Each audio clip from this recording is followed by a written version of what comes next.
Hey there, and welcome to Family Revenge. We're so glad you're here. Don't forget to like and subscribe so you can stay with us for every twist and turn. Let's jump right in. The phone rang. I glanced at the screen. Diana, the event planner for my sister's engagement party. I had always thought of Diana as a professional, polished, efficient, and never one for surprises. So when she called, I figured it was just a routine check in about the final details. Instead, when I answered, her voice was unsteady, almost apologetic. Carmen, I I hate to say this, but you've been removed from the guest list for Isabella's engagement party. I froze. Removed? What the hell was she talking about? I felt the air around me tighten. My mind raced, trying to make sense of her words.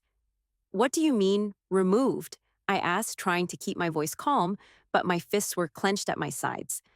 Well, the family? She hesitated. They felt it would be best if you weren't there. They're concerned about your presence?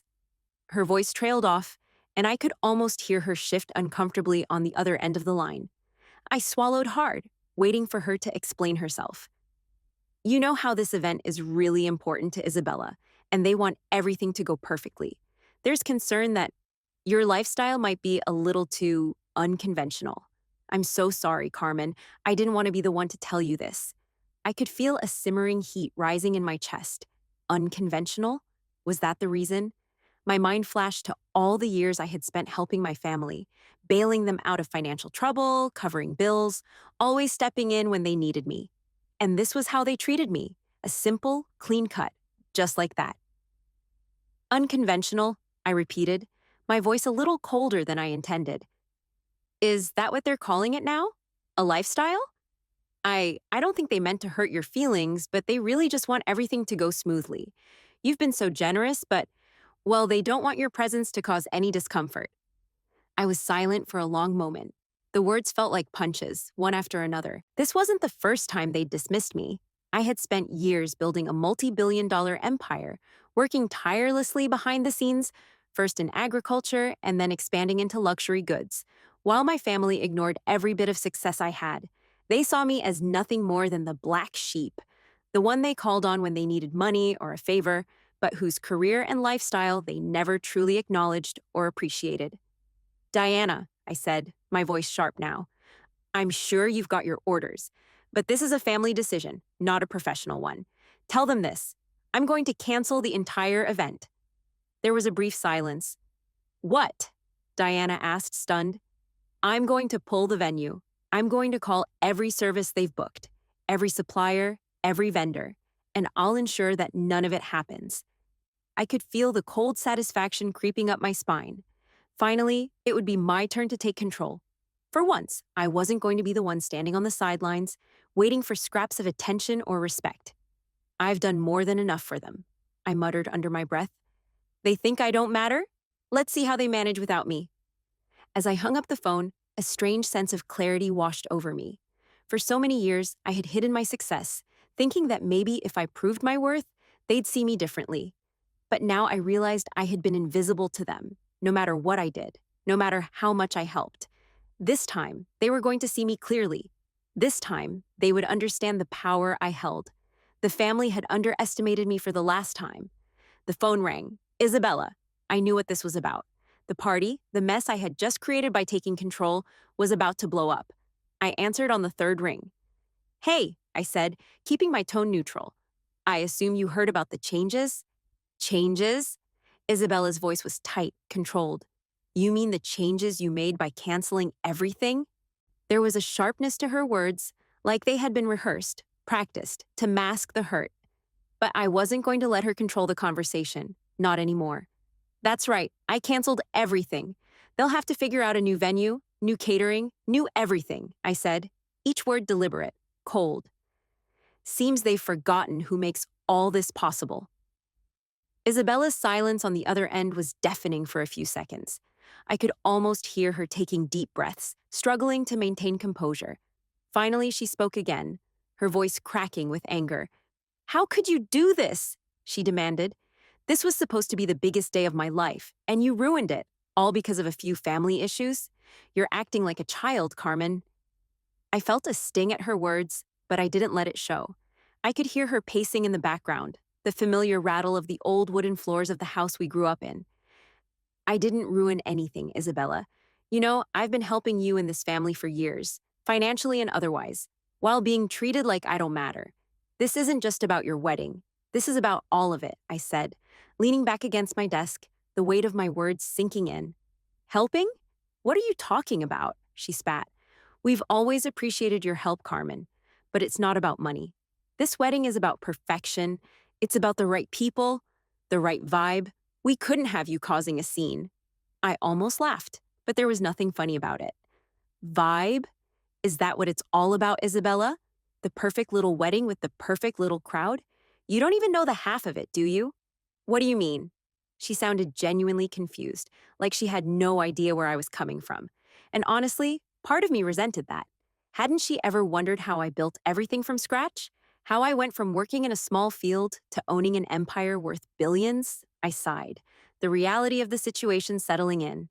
You think I'm just the woman who writes the checks, the one who makes sure everything goes smoothly behind the scenes, but you have no idea what I've actually built. You didn't know because you never bothered to ask. She was silent for a moment, and I could almost hear her brain trying to catch up. She always had this idea of who I was, this limited view of my life, and now it was cracking in front of her. What are you talking about? Isabella asked, her voice now softer, filled with disbelief. What have you built?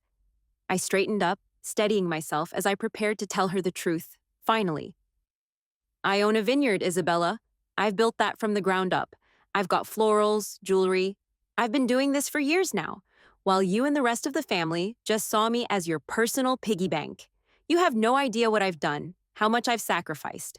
All this time, I've been hidden in plain sight, funding your dreams while mine went unnoticed. The silence on the other end was long, too long. I could hear her breathing, her mind clearly racing to process everything I had just said. I could almost picture her sitting there, her hands trembling. You never told me any of this, she whispered, her voice barely audible. Why would I? All you ever saw was the money, not the hard work, not the long nights, not the deals I made or the risks I took. My voice wavered for a second, but I caught myself. I didn't want your pity, Isabella. I wanted respect, and instead, you've treated me like I'm invisible, like my success doesn't count because I don't wear a suit or attend fancy business dinners. Isabella's response was a mixture of frustration and confusion. I didn't mean to. I just thought, I don't know, that you were okay with everything, that you didn't care about fitting in. It's not like that, Carmen. It's exactly like that, I shot back. You've been using me for years, Isabella. You and the rest of them. You call me for help, but when it's time for me to be a part of your life, truly a part of it, suddenly I'm a problem. Because I'm not like you, because I don't fit into your perfect little world. I heard her let out a shaky breath. I didn't mean to hurt you, Carmen. I'm sorry. This was all supposed to be a celebration, a way to bring everyone together. You've always wanted your world to be perfect, I said, my voice still steady. But it's come at the expense of anyone who doesn't fit into that picture. And I'm done being part of the picture you've painted. I'll let you know when I get the refunds for the deposits, but you're going to have to figure this out yourself. I hung up before she could respond, the weight of everything lifting slightly off my chest. The truth was out now. They would have to see me for who I really was. It was time for them to face the consequences of their actions. And it was time for me to stop being their invisible benefactor. The phone rang again. This time, it was my parents. I hesitated before picking it up. I knew what they wanted. Hey, Carmen, my dad's voice greeted me, low and careful as if he was walking on eggshells. We need to talk about the party. Isabella's really upset. You've got to fix this, honey. I didn't respond right away, letting the silence hang between us for a moment. He continued, the urgency in his voice growing. She's stressed, Carmen. It's the wedding. It's a lot of pressure. She didn't mean to push you out. It's just, well, she wants everything to be perfect. Perfect? I interrupted, the cold edge creeping into my voice. So you're telling me it's perfect to humiliate me in front of the family, dismiss me like I don't matter, all because I don't fit the vibe? You've known me for years, but now I'm suddenly a problem? There was a brief silence, and I could hear the rustle of my dad's papers in the background, his attempt to avoid the confrontation. We didn't know it was going to go this far, Carmen. You've always been so generous, always supporting us, But we didn't realize how much this was going to affect you, my dad said, his voice trembling slightly. Maybe you're right. We didn't see what you've been building all these years. But you're still our daughter. Please, come back. Help out again. I scoffed, shaking my head. Help out again? Is that what you think this is about? You want me to keep funding your lives, to be your safety net? But when it comes time to be there for me, suddenly I'm too much of a hassle? My mother's voice joined in, soft and pleading. Carmen, please don't be upset. We just didn't understand how serious your business was. We thought you were just dabbling, you know? Your father and I, we've always had our own ideas about success, and we just never took the time to really see yours. I felt a sickening calm wash over me. That's exactly the problem, isn't it? You never saw my success. You thought my life was a hobby, that my business was just a little thing I did on the side. I'm sorry that I didn't fit into your neat traditional little box. But guess what? I'm done apologizing for who I am. Sweetheart, please, let's not do this over the phone. Let's just talk, in person, my mom begged. But I was already done. They didn't deserve to see me bend over backward for them anymore. No, I said firmly. I'm not going to let this go. You all used me. You used my money, my time, my resources, and yet you never once thought about who I was, what I built. So here's what's going to happen. I'm pulling my support. I'm done. There was a stunned silence on the other end of the line. Finally, it was my father who spoke, his voice thin and desperate. You can't be serious. We're family, Carmen. Don't let this tear us apart. I'm not the one tearing anything apart, Dad, I responded, my voice unwavering. I'm just pulling the curtain back on everything you've been ignoring for years. It's time for you all to see the truth. You've taken so much from me, and I'm done letting you think you have the right to everything I've worked for. I stood up, pacing the room as I spoke, my anger giving me strength. You want me to help again? I asked, my voice sharp. Fine. But first, you're going to see exactly what I've built. I'm sending you everything. All the documents, a full portfolio. The vineyard, the florals, the jewelry, everything I've been doing while you treated me like a second-class citizen. Maybe when you see it in black and white, you'll understand why I'm not showing up to the party or bailing you out anymore. I could hear my parents' stunned silence as they processed what I had just said. The manipulative attempts, the guilt trips, the backpedaling. It wasn't going to work this time. I'm going to send everything over and then I'm going to withdraw. Completely. You can't just use me for financial support and expect me to keep playing your game. I'm done, I said, and before they could respond, I hung up. I didn't feel a shred of guilt. I felt like a weight had been lifted off my shoulders. Finally, I was in control of my own life. And this time, I wasn't going to let anyone take that from me. I spent the next few days in a haze of disillusionment and resolve.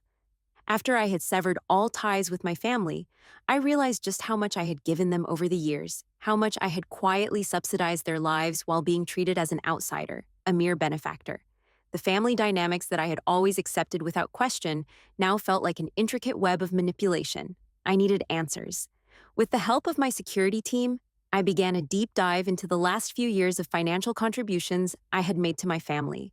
I wanted to know just how much I had been silently supporting them, without any recognition or gratitude. First, I looked at Isabella's apartment. It was a beautiful two-bedroom unit in a trendy part of town, a place she couldn't afford on her own, despite her well-paying corporate job. I pulled up the transfer records from my bank. For the past 2 years, I had been covering her rent, an amount that, over time, added up to nearly $50,000. She'd never asked, but I knew she was struggling to make ends meet after her relationship with her ex fell apart. She'd been too proud to admit it, and I'd quietly paid her bills, as I always had. Then there was the anniversary trip to France. My parents had always dreamed of going to Paris, but the trip had always been out of reach financially. When they celebrated their 30th anniversary, I made sure they went. I paid for their flights, their accommodations at a luxury hotel, the dinners, and even some sightseeing excursions. Total cost, over $15,000. When I saw them a few weeks after their return, they'd been glowing with gratitude, but never once did they ask how I was doing or acknowledge the sacrifice I'd made to make their dream come true. And then there was Marcus, Isabella's fiancé. For all his polished charm, I had never trusted him. Something about his aloofness didn't sit right with me, but I kept my reservations to myself. However, after digging into the records, I found out something I hadn't expected. I had indirectly been funding Marcus's hedge fund. Without my knowledge, he had been receiving significant amounts of money for investment opportunities that never seemed to pay off. There was no acknowledgement from him, of course, no word of thanks, just an assumption that my money was readily available for whatever he needed. As I reviewed the records, the anger inside me grew. My family had no idea what I had built. They saw me as a tool, a means to an end. They never saw me as the successful entrepreneur I was. They didn't care about the blood, sweat, and tears I'd poured into every aspect of my businesses. It was easier for them to dismiss me and treat me like an afterthought. I had been the quiet one, the one who didn't make waves, who didn't demand attention. They thought I was just a generous sister, a daughter with money to burn. But I wasn't just any sister, any daughter. I wasn't just the one they could call when they were in trouble. I was the one who had built a $2.7 billion empire while they had been living their lives in ignorance, thinking my career was a side project, a hobby. Well, it was time for them to see it for what it truly was. I began to make plans for a new engagement celebration for Isabella, a real one that didn't involve the manipulation of my family. Something intimate, away from the pretense, away from the lies. It would be her day, but it would be on my terms. The next morning, I sat down with my team to make the arrangements. I pulled the strings on every detail, from the venue to the catering to the florals. Yes, the same florals my family had taken for granted, now under my control. It would be a quiet celebration, not for my family's business connections, but for the real people in Isabella's life, the ones who valued her for who she was, not for what she could do for them. As I booked the last reservation, a strange sense of empowerment filled me. I wasn't just pulling the strings to make this celebration happen. I was pulling the strings on my entire life, finally taking back control from the people who had used me for years. The veil of invisibility had lifted, and for the first time, I was seeing my family for who they truly were, and seeing myself for who I was too. The world I had built was finally visible, and it was time for them to face it. The sun was setting when the first car drove up the long, winding driveway. I stood by the window, watching as my family's cars approached.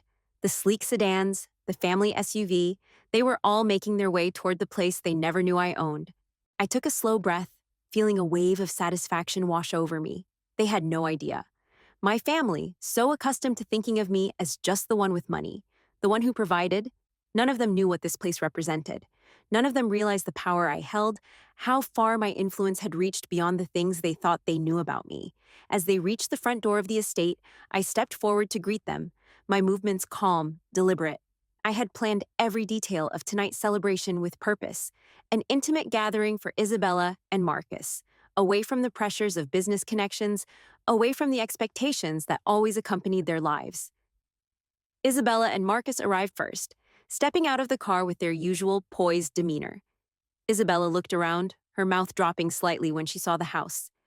"Carmen, this is amazing," she exclaimed, her eyes scanning the grand property. "I had no idea you—" "Welcome," I said, cutting her off with a smile that didn't quite reach my eyes. "I wanted you to have something special, just the two of you, without the drama." My family began to trickle in behind them, my parents and Marcus's parents, each of them looking equally surprised as they took in the sprawling landscape. My father, who had never been one to show much emotion, furrowed his brow, his gaze flickering over the estate. "Where are we exactly?" he asked, his voice low. "This is my private estate," I replied, still smiling. "I thought it was time for everyone to see where I've been. Hiding all these years." I could feel the tension in the air, the unspoken questions. But I didn't care. This wasn't for them. This was for Isabella and Marcus, the ones who truly mattered, the ones who could appreciate what I had created. As the evening went on, I saw my family try to adjust, trying to fit in, to pretend they didn't feel out of place. They were so accustomed to being surrounded by their own kind, their own networks, their connections. But here, in this place, none of that mattered. We sat down to dinner, and I watched as my family struggled to adjust to the simplicity of it all. The lack of business suits, the absence of anyone looking to make a deal or further their career. It was just a meal, just good food and good company. "So, Carmen," my father began hesitantly, eyeing the rustic table setting, "I have to admit, I'm impressed. I didn't realize how much you've been able to pull together. This is quite the place you have here." I nodded, taking a sip of my wine, my eyes on him as I spoke. I built it myself, every inch of it. My businesses, my life, all of it is the result of hard work. No shortcuts. I know that might be hard for you to understand. Don't start, Carmen, my mother interjected, her voice tight. We didn't mean to hurt you. You've always been the one who's willing to help. And we didn't know how serious your business was. I could feel the heat rising in my chest, but I kept my voice level. You didn't know, Mom? Or did you just choose not to know? Marcus, who had been silent until now, cleared his throat and spoke up. I didn't realize how big this was, Carmen. I guess I never really understood the scale of your success. I always thought of it as a side project. He glanced at Isabella, then back at me. I'm sorry. I've been dismissive. The sincerity in his voice surprised me, but I didn't soften. Not yet. It's easy to be dismissive when you don't have to work for what you have, I said calmly, meeting his eyes. I've spent my life building this empire, but you've all only seen the parts of me that were convenient. The sister who shows up with a check, the daughter who makes things happen, the friend who's always there to bail everyone out. My mother shifted uncomfortably in her seat, but I wasn't done. I'm done hiding, done being your backup plan, I continued. This celebration, this night, it's about Isabella and Marcus. It's for them, not for any of you. And I want you to understand something. My life, my career, and my success are not for your approval. They never were.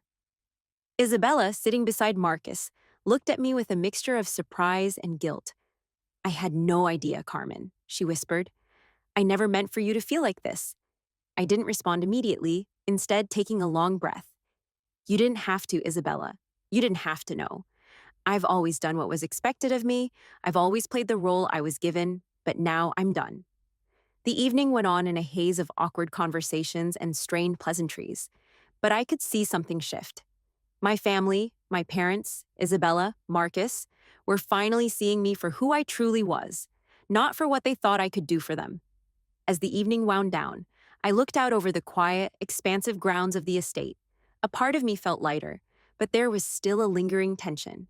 I had set the stage, but the real change had yet to come. The family had been walking through the estate for what felt like hours. The lavish rooms, the expansive garden, the understated luxury. I could see the awe in their eyes, but I wasn't sure if it was admiration or shock. My father had been the first to speak, his voice thick with disbelief. You really own all this? He asked, his voice low, almost reverential. I gave him a tight smile. Yes, I do. Every inch of it. His eyes wandered over the pristine grounds, lingering on the lush vineyard in the distance. He could tell this wasn't just some rich person's whim. This wasn't about showing off. This was the result of years of careful planning, meticulous hard work, and a deep passion for something beyond luxury, something real. My mother, standing just a few feet away, looked uncomfortable. Her arms were crossed, and she kept glancing at the floor as if avoiding meeting my gaze. She was still struggling to understand the depth of it all, still clinging to the version of me they had always known, the sister who brought the money but never talked about the work behind it. Why didn't you ever share this with us, Carmen? Isabella asked, her voice tentative, almost apologetic.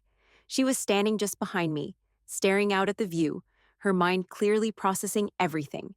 Why didn't you tell me what you were really doing all this time?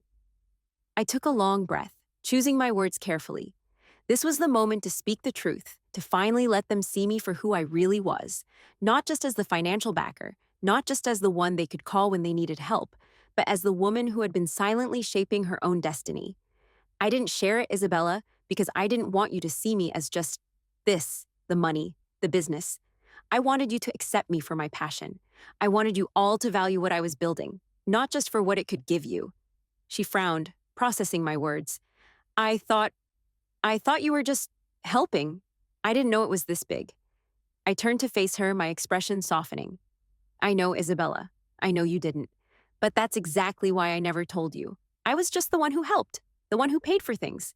And you never saw it as anything else. You never saw me as someone who was passionate about what I was doing, someone who wanted more than just being useful to the family. Isabella looked down at her shoes, guilt washing over her face. I'm sorry, Carmen. I really didn't understand. I always thought you were just different from us. But now I get it. You were doing all of this, building something amazing, and we didn't even see it. Marcus, who had been standing quietly beside Isabella, stepped forward. He cleared his throat and caught my eye. I've got to admit, Carmen, I didn't understand the scale of it either. I just thought you, I don't know, played at business. But hearing you talk about it now, I see how much work you've put into all of this. I nodded, the sting of his earlier dismissiveness still fresh. It's easy to dismiss something you don't understand, Marcus. And that's what all of you did. My career, my work, it was always seen as less important than the glamorous life you all lead. I didn't fit into your world, so I stayed quiet, hoping it wouldn't matter. But it does. Marcus looked away, sheepish, as he rubbed the back of his neck. You're right. I never understood the effort behind it or the passion. I just saw the money and thought it was all easy. Isabella stepped forward, her eyes welling up with tears. Carmen, I'm so sorry. I never meant to shut you out. I was just so focused on impressing Marcus's friends, I didn't realize how much I was hurting you. You were always there for me, but I treated you like you didn't matter. I thought if I impressed everyone else, it would make things better, but it just pushed you further away.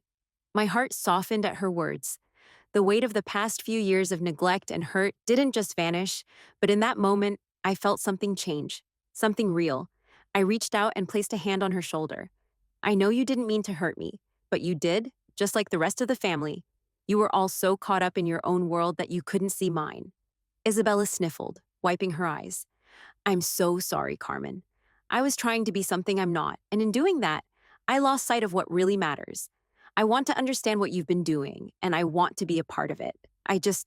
Slow down, I said gently. You can't just jump into this world without knowing what it takes. It's not about the money, Isabella. It's about dedication, hard work, a willingness to get your hands dirty and to put everything you have into something that matters. Isabella nodded earnestly. I understand. I want to learn. I want to work with plants like you do. I want to be a part of something real, not just sit behind a desk in a job that makes me miserable. I smiled, a soft, genuine smile that hadn't been there in a long time. Then you'll have to start from the ground up. It's not going to be easy, but if you're willing to commit, I'll help you. But only if you're serious. Her face lit up, her enthusiasm palpable. I am, Carmen. I am. I looked at Marcus, who stood a little behind Isabella. He gave a small nod of understanding, his face a little more somber than before. You're starting to see it now, aren't you? I said to him. This isn't about status. It's about fulfillment, something you can't buy with money or connections. Marcus nodded, his eyes meeting mine with newfound respect. I've been blind to it, but I'm ready to understand. I've been looking at things all wrong. I glanced at Isabella, then back to Marcus. The path ahead was unclear, but for the first time in a long while, I felt like they were beginning to understand me, really understand me, not just my wealth, but my work, my passion. And in that moment, I realized that this wasn't just a shift in my relationship with them. It was a new beginning, one where they could finally see me for who I truly was. It was a start, and it felt like the first step towards something real, something that mattered. The evening air was cooler now, as the sun set behind the rolling hills of the estate, casting a golden glow across the vineyard. The atmosphere at dinner had shifted.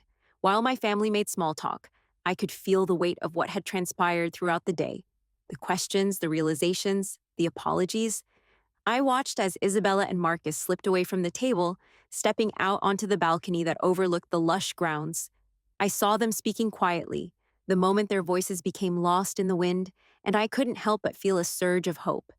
Maybe things could change between us. Later that night, as the guests filtered out, Isabella came over to where I was sitting on the balcony, lost in my thoughts. She stood there for a moment, silent before speaking. Can we talk? I nodded, setting my drink down. Of course. She leaned against the railing beside me, her gaze fixed on the horizon. I don't know what I was thinking before. I was so focused on proving myself in the corporate world, and it's made me miserable. I thought if I could just climb higher, if I could impress the right people, everything would fall into place. But now I see what you've built, Carmen. I see how much you love what you do, and I can't say I feel the same way about my job. I never really did. My heart sank a little at her words. I had known she wasn't truly happy in her corporate job, but hearing her admit it out loud, it was a turning point I hadn't expected. I want to do something different, she continued, her voice filled with a quiet resolve. Something meaningful. I want to work with plants, just like you do. I want to be a part of something real, something that matters. I turned to face her, my gaze softening. Isabella, it's not easy. You can't just walk into this world thinking it's all about the end result. It's about the work, the long hours, the dedication, the risks. I know, she said, nodding. I've been thinking about it for a while now. And I want to learn, Carmen. I want to start from the ground up.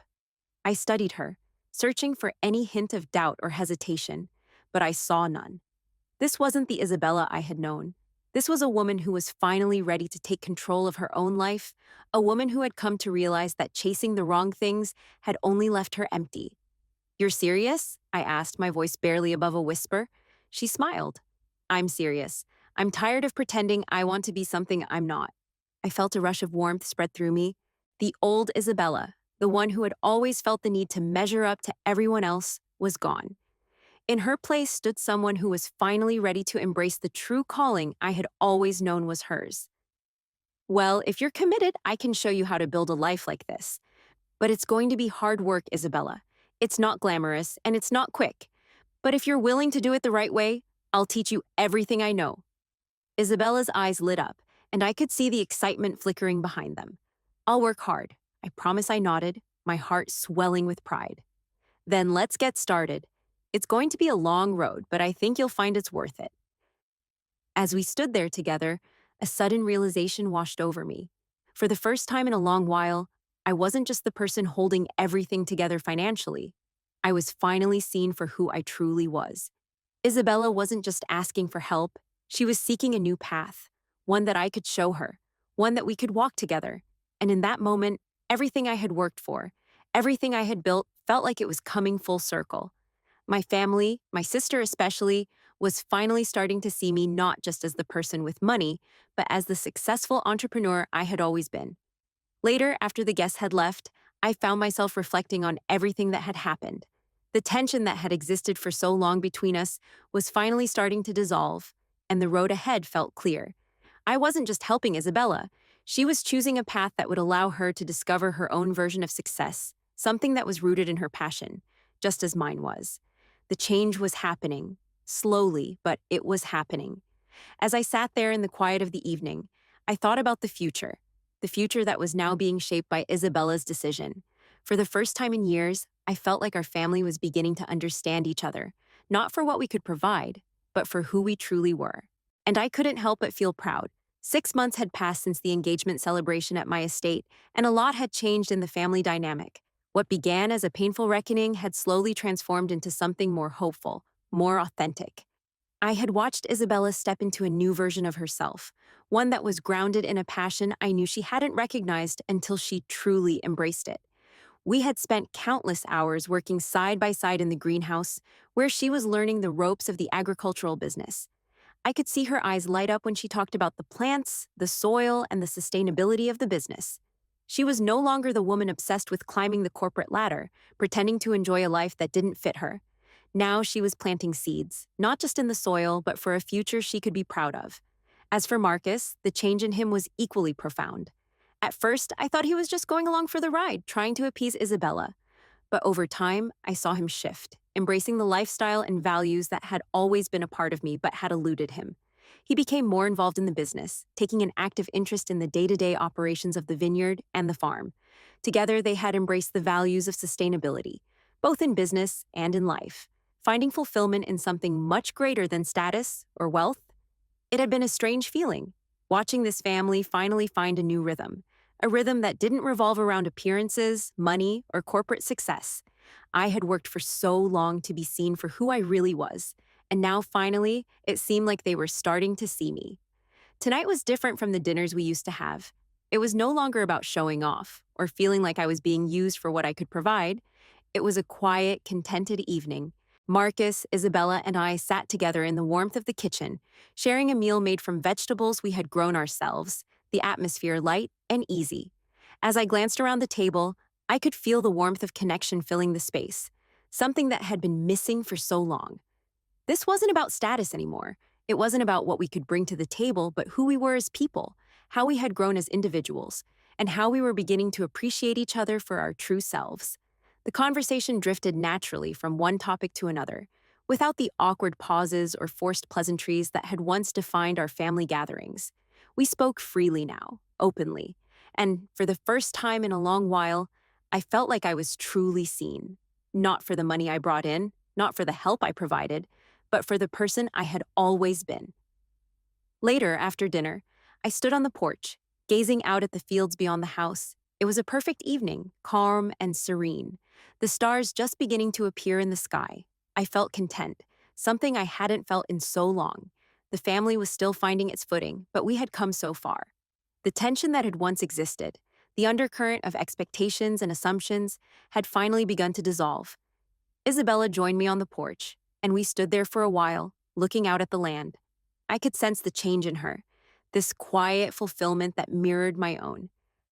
"I'm happy, Carmen," she said softly, her voice full of sincerity. "I never thought I would be, but this feels right. I never realized what I was missing." I smiled at her, the smile of someone who had seen the potential in someone else before they even saw it themselves. "I'm proud of you, Isabella. You're doing something that makes you happy. That's worth more than any job title or paycheck." She nodded, her gaze softening. "I've learned so much from you, Carmen. Not just about business, but about living authentically. You showed me that it's okay to want more than what everyone else expects." I felt a wave of warmth wash over me, and in that moment, I realized that my work wasn't just about building a business. It was about creating the kind of life that mattered, not just for me, but for the people I loved. Isabella and Marcus had finally found their place in it, and I had found my own sense of peace in knowing that we were all walking this path together. The next few months would continue to be a journey. There would still be moments of tension, moments where old habits crept back in, but for the first time in my life, I felt that I had finally let go of the need for my family's approval. What mattered now was that we were together, learning from one another, embracing what we each brought to the table. That was the new foundation we were building on. And in the quiet of that evening, with the stars above and the future ahead of us, I couldn't help but feel like we were finally starting to understand each other, not through expectations, but through real connection. Something that, for the first time in years, felt more solid than any business deal or social gathering. It was the beginning of something real. The vineyard looked exactly like I had always imagined it would for a day like this, calm, quiet, and perfect in its simplicity. The rows of grapevines swayed gently in the afternoon breeze, the sun hanging low in the sky, casting a golden hue over everything. It felt like the world was slowing down, letting me savor this moment, the culmination of years of hard work, sacrifice, and finally, peace. Today, Isabella and Marcus were going to marry on the very land that had seen so many of my personal victories and struggles. I had built this place not just for myself, but for a new future, one where my family would finally see me for who I truly was. The small gathering was intimate, nothing like the extravagant parties we used to throw for the sake of impressing people. Tonight, it was just us, my family, Marcus's family, and a handful of close friends who actually understood what mattered. No business connections, no pretensions, just a group of people who had finally come together without all the expectations that had once defined our relationships. As I watched Marcus and Isabella exchange vows under the wooden arch, decorated simply with flowers from my own greenhouse, I felt a deep sense of fulfillment. This wasn't just their wedding, it was a celebration of everything that had led us here, the struggles, the misunderstandings, the silence that had once separated us. I caught a glance from Isabella. She smiled at me, her eyes full of emotion. There was no more pretending between us, no more secrets or facades. She had finally found herself, and in doing so, she had found her place in my world. "Do you, Isabella, take Marcus to be your lawfully wedded husband?" the officiant asked, her voice carrying in the still air. "I do," Isabella replied, her voice steady, filled with confidence. "And do you, Marcus, take Isabella to be your lawfully wedded wife?" "I do," he said, his voice just as firm, as he looked at her with a quiet affection that made my heart swell. As they sealed their vows with a kiss, I felt a wave of emotion wash over me. This was the moment I had waited for, the one that told me everything had come full circle. It wasn't just about the businesses I had built or the money I had made. It was about the relationships I had forged, the way I had fought for my place in the world, and how my family, finally, understood that what I had done wasn't about impressing anyone, but about creating something real. After the ceremony, we all gathered for a small dinner at the vineyard. The long wooden table was set with candles, simple plates of food, and bottles of wine made from the grapes grown right here. The conversation was easy, relaxed, with no mention of status, no expectations hanging in the air. I looked around the table, taking in the faces of my family, Isabella, Marcus, my parents, and saw something I had never truly seen before. They weren't just tolerating me anymore. They weren't just using me for what I could provide. They were seeing me. My father, who had always held me at arm's length, now sat beside me, his hand on mine. "You've done something incredible, Carmen," he said quietly, his voice sincere. "I've never truly understood it all, but I see it now. What you've built? It's not just about the money. It's about your passion." My mother, her eyes soft with emotion, added, "We're proud of you, Carmen. We're sorry we didn't see it sooner." I nodded, the weight of their words settling in my chest. It had taken years for this moment to come, but I was finally at peace with everything that had led me here. The money, the businesses, the power, those things were no longer what defined me. What mattered was the connection we had now, the respect they finally showed for my work and my choices. As the evening wore on, I found myself walking toward the vineyard, my footsteps light in the cool evening air. Isabella and Marcus joined me soon after, and we walked in silence for a while, the sound of crickets filling the air. "You did it, Carmen," Isabella said softly, breaking the silence. "You built all this, not just for yourself, but for us too. I can't even begin to explain how much I appreciate everything you've done." I smiled at her, feeling the deep bond between us, stronger than it had ever been before. "No, Isabella, this is for us, all of us. We've all had a part in it, but I'm glad you're finally seeing me, for who I truly am." Marcus, who had been quietly walking beside us, looked at me with newfound respect. "I've got to say, I never really understood what you were doing. But after everything, I get it. It wasn't about the money. It was about the heart you put into it." I looked at them both and felt something shift inside me, a sense of relief, of understanding. "Thank you. Thank you for finally seeing me. Not just the person who made everything happen, but the person who believed in it all from the start. I wanted to be more than just the one who helped. I wanted to be seen for the work I've done." As we reached the edge of the vineyard, I stopped and turned to face them. The evening sky was fading, the stars beginning to twinkle above. I felt complete. For the first time in my life, I wasn't just a daughter, a sister, or a businesswoman. I was simply Carmen, who I was always meant to be. This was my full circle moment. I had built everything I had, not for validation, but because it was my passion, my vision. And now, I finally had the family who could see that. As Isabella and Marcus exchanged a look, I knew that this was the beginning of something beautiful, not just for them, but for all of us. As they shared a quiet kiss beneath the stars, I realized that, in the end, my success wasn't measured by the empire I'd created. It was about the connections I had forged, the growth we had shared, and the love we had for one another. And for the first time, I knew my place in the world was exactly where I was meant to be.